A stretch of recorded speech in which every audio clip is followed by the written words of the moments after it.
comité pour la reddition des comptes des anciens dignitaires, ministres, PM et présidents. Certains réclament l'abrogation de la loi d'amnistie.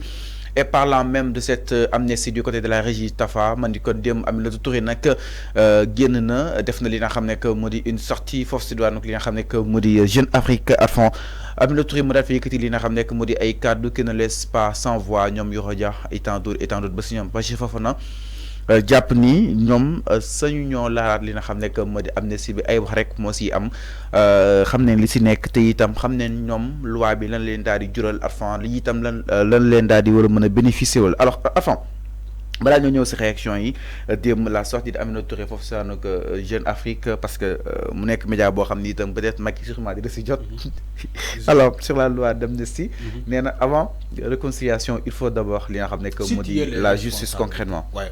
C'est ça xam nga Fallou experts yi yëpp juristes yi yëpp ñu jàng droit man waxuma ñu jàng droit ba pare di ci booleale ay laxasaay di tappale waxuma ñooñu dama ne ñu jàng droit te tari lu ñu jàng nekk ay juristes hors pair di exercer métier bi ñoom ñoo la gën a xam ni que loi d'amnistie bu ñu voté Sénégal c'est une loi personnelle c'est une loi personnelle. Il faut que ngeen xam loolu. Personnel ça veut dire. mais Macky Sall moo ko soxla. loi am la. loi Macky Sall la loi personnelle la mais la population n'est pas demandeur le peuple sénégalais n'est pas demandeur de cette loi d'amnistie moo tax ma ne la loi personnelle la loi Macky Sall la aujourd'hui quand on nous dit que loi boobu kenn mënu ko laal loi d'amnistie bi mais ay tapalekat ñooy wax loolu wala ñu jàngul droit. Comment on peut ne pas toucher une loi d'amnistie te mu jaar ci benn canal boo xamante ne voie libre la par une majorité parlementaire moo ko voté ñu mën a jaaraat encore ci cette majorité parlementaire boobu dindi loi boobu ngeen ne mënul nekk kon yéen wax leen ñu foo leen jàngee droit ah Serigne Fallou je veux que déjà me disent que ñoom fu ñu jàngee droit nga ne loi d'amnistie bi assemblée nationale la ñuy jaar ci benn majorité parlementaire moo ko voté loi d'amnistie boobu ba mu taxaw président promulgué ko ngeen taxaw ne loi boobu kenn mënu ko dindi te ngi yoon yan ngeen jaar ci assemblée nationale ñii nar a jaar ci même assemblée nationale pour dindi loi boobu ngeen ne mënul nekk yéen kon yéen foo leen jàngee droit en fait man je vois même des gens qui me disent que non mën nañu ko abroger partiellement on ne peut pas abroger cette loi partiellement déedéet il faut l'abroger tout court il y a pas abrogation partielle wala définitive déedéet booy abroger loi da nga koy abroger carrément mais ñii taxaw di naan non mën nañ ko abroger partiellement je ne sais pas provisoire je ne sais pas des choses comme ça am na ñu dem ba naan sax mën nañu laal benn pàcc ci loi bi. ñu abroger benn pàcc. donc ñu abroger benn pàcc ci loi bi ma ne ñooñu jànguñu droit fan la ñuy jàngee droit une loi d'amnistie qui a été votée une autre loi d'amnistie peut ñëw contrecarrer ko abroger ko effacer ko génnee ko carrément. delluwaat ci ginnaaw. mais c'est ça suñu delluwaatee ci ginnaaw. non la loi gis nga bu ñu ko abroger. la loi bu ñu jël pour abroger cette loi d'amnistie là ne peut pas être rétroactif parce que c'est des délits sévères. loi bu sévère la donc mënul def rétroactif. donc ñi taxaw dina non buñ ko abrogé ñi demoon kaso dinañu delluwaat kaso wala ñu jàppoon dinañ leen jàpp c'est archi faux loolu amul loolu ku ko wax ci plateau Fallou sañ nga man maa lay lancer défi képp koo invité mu wax la loolu da nga koy ne foo jàngee loolu ni que bu ñu abrogé loi d'amnistie bi ñu nekkoon kaso dinañu delluwaat kaso wala ñu jàppoon dinañu delluwaat prison wala leneen ak leneen ne ko waxoo dëgg.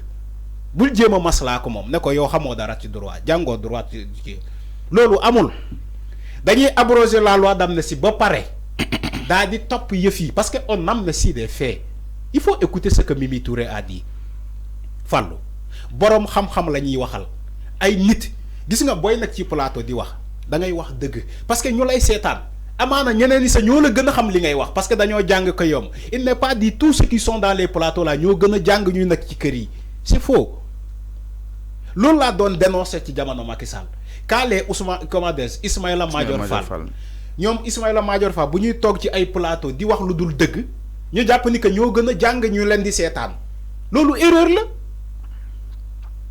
loolu erreur la mënoo nekk ci plateau di wax en sachant que yow li ngay wax nii basé ci benn base logique da ngay fen ngeen baal ma ci kàddu gi nga jàpp ni que yow mën ngaa manipuler la population qui te regarde devant l'écran mais yow nax nga sa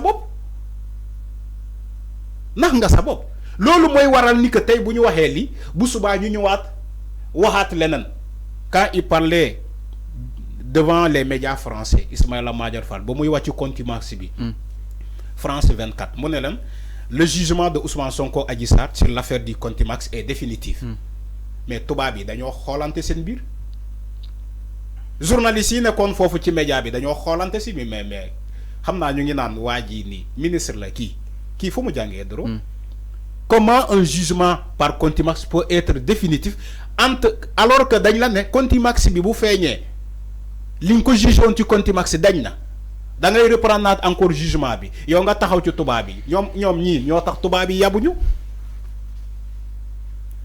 intellectuels yi saay yi nii ñoom ñoo tax tubaab yi yabuñu parce que tubaab yi à base de ñoom ñiy waxal dans l'international tubaab yi foofu la ñuy jugé ñun suñ jëmm yi ñoom lu ñuy wax à l'international foofu la tubaab yi di jugé africains yi moo tax ñun africains yi sonn depuis 1960 parce que ñu doon représenté motuñu ay jiit ay marionnettes lañu de la métropole c'est des marionnettes de la métropole loolu foog ngeen xam ko moo tax man su ma ñëwee tey ci amnistie bi comme Mimi Touré wax na ci dama ne Fall on amnistie des faits on n'amnistie pas des personnes. Alors mais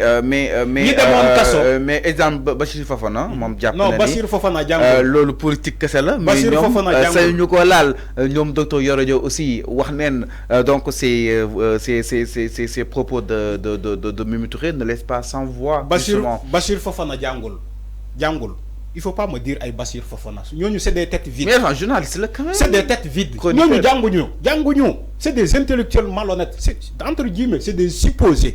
dama ne sax intellectuel malhonnête damay ne c'est des supposés intellectuels malhonnêtes parce que man. non il ne faut pas l'attaquer. ok d'accord xalaatam la wax. non mais boo waayee xalaat da ngay wax sa xalaat basé ko ci. le commentaire est libre.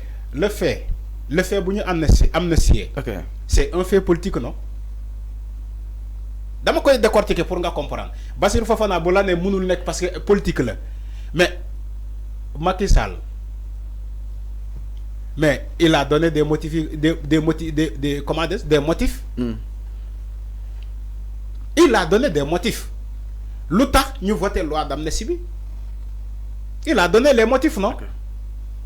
Ni que ñaawte fii amoon fii ci les crimes de sang diggante mars 2021 ba 2023 juin 2023 dañ koy amnistier mooy maanaam dañ koy effacer mel ni bokkul mel ni musul am effacer du loolu la wax.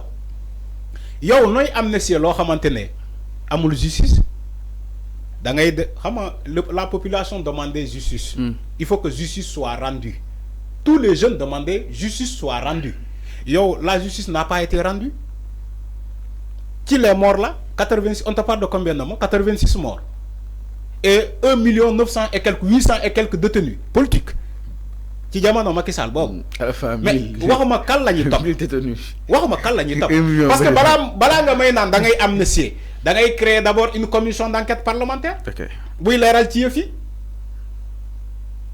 Les députés qui ont amnistié cette affaire devaient créer ces mêmes députés devaient créer une commission d'enquête parlementaire balaa nga ñëw ci amnistie. Ils ont zappé des étapes c'est ça la réalité ils ont zappé des étapes. yow lay amnistie loo xamante ne yow xamoo kan moo def ak kan moo deful léegi amnistie bi lan ban sens la am léegi on amnistie comme ça vague